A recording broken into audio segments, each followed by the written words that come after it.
Que se passe-t-il lorsque la mer se retire subitement? Lorsque la mer se retire subitement, cela peut être un signe avant-coureur d'un tsunami imminent. Ce phénomène se produit lorsque l'énergie d'un tsunami tire une grande quantité d'eau loin du rivage avant que les vagues ne reviennent avec une force dévastatrice. Cela se produit souvent lorsque la première partie de la vague est une dépression, le creux de la vague, qui aspire l'eau loin du rivage avant que la crête ne se forme et ne revienne sous forme d'une vague massive. Un tsunami est donc une série de vagues gigantesques causées par des perturbations sous-marines, comme des tremblements de terre ou des éruptions volcaniques. Ces vagues peuvent atteindre des hauteurs impressionnantes et se déplacer à des vitesses incroyables. Elles parcourent des milliers de kilomètres à travers l'océan, accumulant de l'énergie en chemin. Lorsqu'elles atteignent la côte, elles libèrent cette énergie avec une force dévastatrice. Si vous êtes à la plage et que vous observez un retrait soudain et inhabituel de la mer, c'est un signal d'alarme majeur. Ne courez pas vers la plage pour explorer les zones où l'eau s'est retirée. Puis, dirigez-vous vers un terrain plus élevé, ou éloignez-vous autant que possible du rivage. Et si vous êtes témoin de ce phénomène, alertez les personnes autour de vous pour qu'elles évacuent également. Les tsunamis peuvent emporter des voitures, des bâtiments et tout ce qui se trouve sur leur passage. Les structures solides ne résistent souvent pas à leur puissance. La force d'un tsunami est une démonstration impressionnante de la puissance de la nature. Les tsunamis nous rappellent les forces immenses qui se cachent sous la surface de la Terre. Ce ne sont pas de simples vagues, mais des manifestations puissantes de la dynamique de notre planète. Comprendre ce phénomène est essentiel pour se préparer et minimiser les risques associés. Le retrait de l'eau est un signe précoce crucial, mais une fois que l'eau revient, elle le fait avec une force énorme, capable d'inonder et de dévaster tout ce qui se trouve sur son passage. À titre d'exemple, le tsunami de 2004 dans l'océan Indien, déclenché par un tremblement de terre massif au large des côtes de Sumatra, en Indonésie, a envoyé des ondes de choc à travers le monde. Ce séisme sous-marin, d'une magnitude de 9,1 à 9,3, a libéré une énergie équivalente à 23 000 bombes atomiques, provoquant des vagues gigantesques qui ont traversé l'océan à une vitesse de 800 km/h. Autre exemple, le 26 décembre 2004, une journée apparemment ordinaire s'est transformée en cauchemar pour des millions de personnes lorsque le tsunami, l'une des catastrophes naturelles les plus meurtrières jamais enregistrées, a frappé les communautés côtières de 14 pays. Les vagues ont frappé avec une telle force que des villages entiers ont été balayés en quelques minutes, laissant des familles dévastées et des communautés en ruine. Les vagues, dont certaines atteignaient plus de 100 pieds de haut, se sont abattues sur les côtes avec une force dévastatrice, laissant derrière elles un sillage de destruction et coûtant la vie à plus de 230 000 personnes.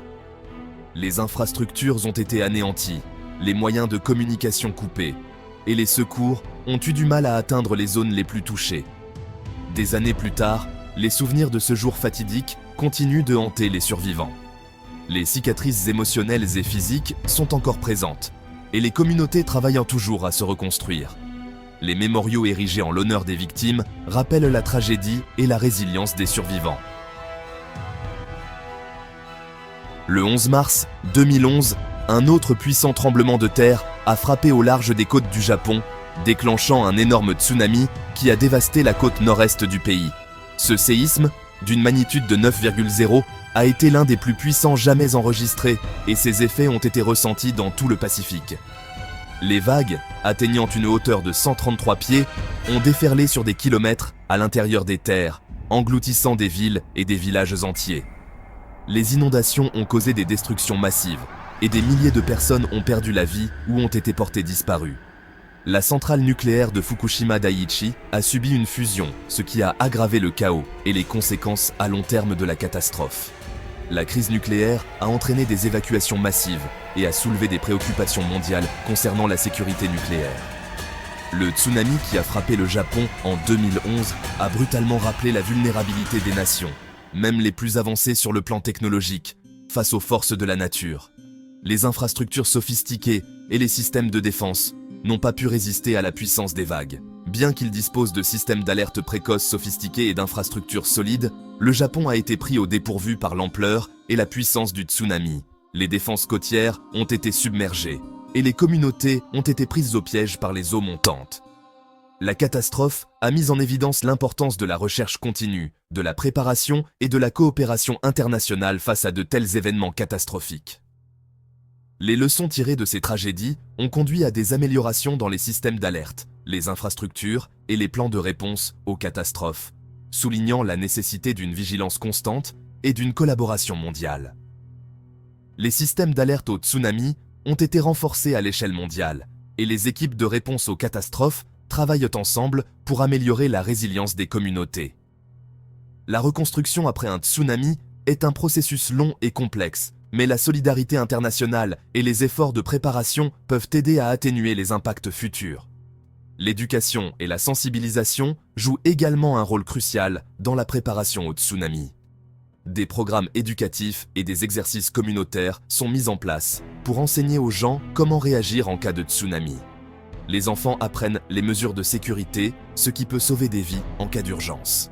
La technologie de détection des tsunamis a également évolué, avec des systèmes de suivi en temps réel et des scientifiques qui surveillent l'activité sismique.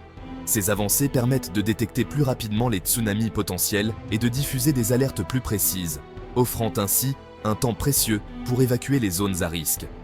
Les conférences internationales sur la gestion des catastrophes réunissent des experts du monde entier pour discuter des meilleures pratiques en matière de préparation au tsunami. La coopération mondiale est essentielle pour partager les connaissances et les ressources, et pour renforcer la résilience face à ces événements dévastateurs.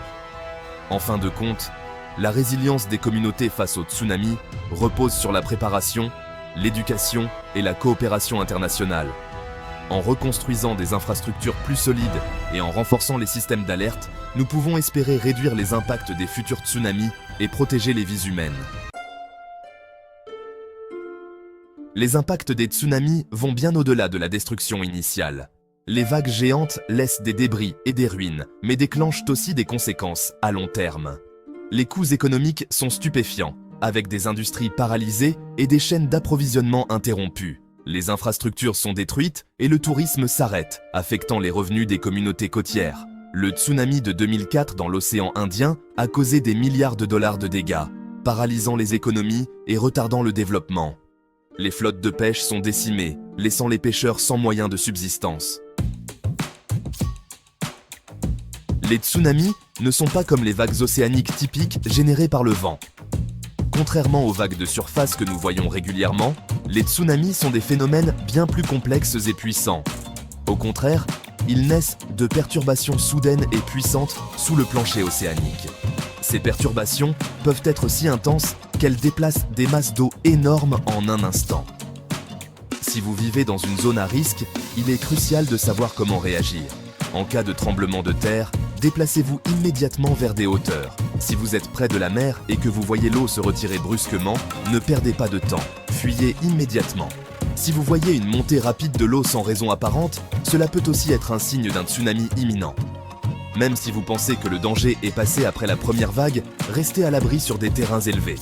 Les tsunamis sont souvent composés de plusieurs vagues, et la première n'est pas toujours la plus destructrice. Attendez que les autorités confirment que le danger est passé avant de retourner dans les zones basses. Il est évident que la vitesse de réaction est cruciale. Un tsunami peut frapper en quelques minutes après les premiers signes, donc évacuer rapidement peut sauver des vies.